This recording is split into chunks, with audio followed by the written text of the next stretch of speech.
इस साल के 22 नवंबर को रंग अवधूत यानी कि पांडुरंग जी की पुण्यतिथि है।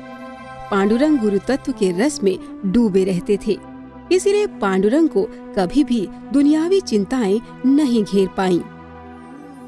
रंग अवधूत महाराज को तो गुजरात के लोग अच्छी तरह जानते हैं। नारेश्वर में उनका आश्रम है।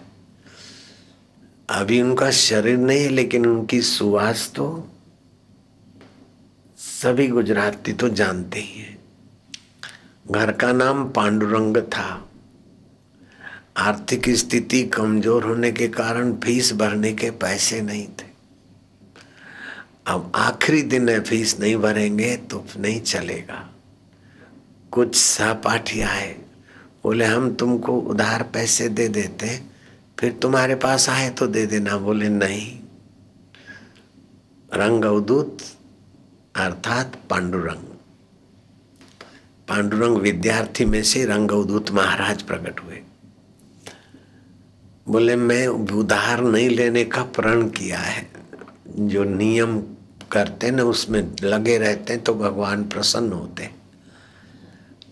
मैं उधार नहीं लूंगा। बोले नहीं, किसी का दान मैं नहीं लूंगा, ऐसा मैंने निर्णय किया है। विद्यार्थी जीवन में किसी से पैसे लेके पढ़ूं नहीं। मेरी गुरु में निष्ठा है और भगवान में निष्ठा है, तो मेरे गुरु अगर चाहेंगे मुझे पढ़ाना तो वो भेज देंगे, नहीं चाहेंगे तो पढ़ाई पूरी, परीक्षा नहीं बैठूंगा। जो ईश्वर की गुरु की मर्जी होगी तो वो ही फीस भेजेंगे, नहीं होगी तो नहीं भेजेंगे, तो नहीं पढ़ेंगे। इतने में एक अनजान आदमी आया और वो अनजान व्यक्ति प्रेम पूर्वक पूछता हुआ आया,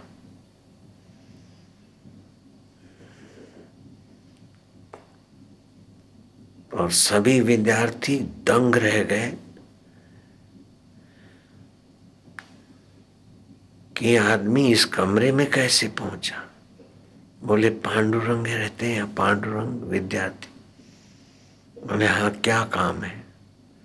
बोले तुम्हारे से हमने पैसे लिए थे, ये ले लो। पांडुरंग ने कहा मैंने किसी को पैसे दिए ही नहीं उधार, आप भूलते हैं, किसी दूसरे के पास जाना। दूसरे विद्यार्थियों ने कहा पांडुरंग तो इस हॉस्टल में एक ही है, यही है। उस व्यक्ति ने कहा देखो, आपके पिता से मेरे पिता ने पैसे लिए थे 300 रुपए। वो मरते समय मेरे को बोल गए कि मैं चुका नहीं सका हूं, तो मेरा बेटा है, मेरा ऋण चुका देना। मैंने पिता को वचन दिया है। मैं 150 रुपए तो इकट्ठा हो गया मेरे पास, वो आप ले लो, बाकी के पैसे और ब्याज सहित मैं चुकाऊंगा। पांडुरंग की आंखें भर आई कि कैसा है मेरा गुरु तत्व, कैसा है प्रभु, कि पिता मरे थे, वचन दिया था उनको, आज मेरे पास पैसे नहीं है तो उनको आज प्रेरित किया।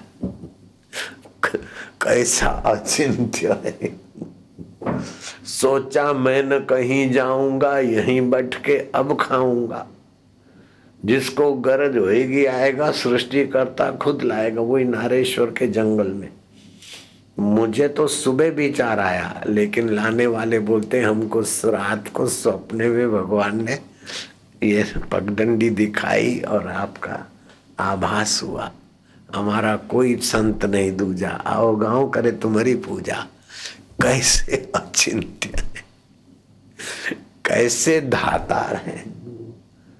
सबको जैसे दूध पिलाती है, ऐसे भगवान कैसे कैसा रस पिलाते। अभी बोल रहे तो रस निकाले। मेरा हृदय रसमय हो रहा है, वो रस कौन देता है। और मेरे वचन आपके कानों के द्वारा अंदर जाते और रस पैदा करते, तो रस कौन जगा रहा है। रसो वैश्वानरो, हे वैश्वानर, हे विश्व के कण कण में व्याप्त प्रभु, आप रसमय हो, आप सब जानते हो। पांडुरंग को फी नहीं मिलेगी तो नहीं पढ़ेगा, और आप उनको पढ़ाना चाहते हो तो कई वर्ष पहले एक दूसरे के पिता ने ऋण लिया दिया, पुत्र को प्रेरणा करते हो। और हॉस्टल में, बड़ौदा की हॉस्टल में पांडुरंग को खोज लेता है, कर्जदार का पुत्र है, और पांडुरंग के बाप ने दिए थे 300 रुपए, पहले 150 ले लो। उस जमाने का 150, अभी का 1500 मान लो, बाकी के मैं 300 पूरा भी करूंगा, ब्याज सहित दूंगा। बोले पांडुरंग तो संत हृदय थे, बोले नहीं नहीं, दूसरे नहीं देना, मेरी फीस हो जाएगी इससे, ब्याज भी नहीं देना, तुम चिंता नहीं करना। अरे अरे पांडुरंग तुम्हारे को भी कौन प्रेरित करता है? पांडुरंग को भी प्रेरित करने वाला वो आत्म पांडुरंग आए ना, और वो देने वाले का प्रेरक भी वही पांडुरंग। विठ्ठल कहो, पांडुरंग कहो, अणु से अणु, महत से महत कहो, शिव कहो, प्रभु कहो, गुरु कहो, कितने भी नाम लो फिर भी हरि अनंत, उसकी लीला अनंत, उसके नाम अनंत, उसका सामर्थ्य अनंत।